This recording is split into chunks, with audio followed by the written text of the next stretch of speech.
Good morning, it's Andy at Handy Andy again. Welcome back to another Handy Andy video of a project we're just starting today. This is pretty common for us. This particular customer got a lot of bids to replace all of his siding in his house, and that's really not what he needed.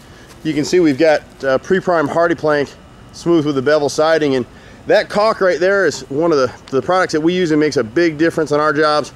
It's Duron Max Flex. Sherwin Williams still owns that. They purchased it.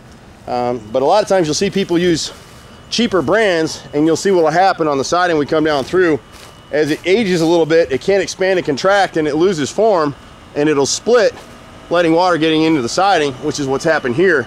This house is actually painted 2 years ago, and you can see all that caulk failed right in there, and that's what led to the siding failure. This type of siding is a manufactured siding. It's a masonite siding.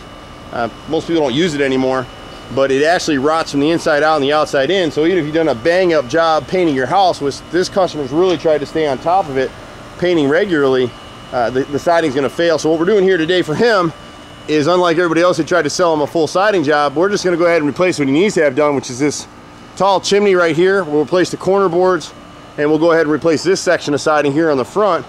And then at some point next tax season, he'll probably come back and replace this side right here, and then he'll be in great shape. We'll come back a year or so later and repaint the whole thing.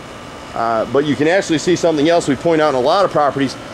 He actually had this trim replaced not that long ago, and you can see right up in here, if I can zoom in on it, you'll be able to see that they've got a backwards cut in that trim right there. See how it's sliced cutting in towards the siding, so every time it rained and when any water gets in there, it's going right back into the chimney chase. All those cuts should be angled, but they should be terminated towards the front of the siding. So anyway, that's the beginning of this project right here. We'll go ahead and get her done. We'll go ahead and change out the siding, and underneath we're going to add foam board with house wrap. Really important steps with hardiplank. Helps insulate your house a little bit better. The condensation will form on the back of this. This is concrete siding, so it can't breathe. That inside wall temperature is a lot cooler than the outside, so you get moisture behind it. Without that house wrap, it can't get out, and it'll lead to mold and mildew inside that wall cavity, and we surely don't want that. But we'll come back in a day or so and video this to show you a completed project. We do everything. Give us a call, 770-912-2829. I'm Andy with Handy Andy. Visit us online at www.handyandyhome.com. Take care. See you at the next house. Bye-bye.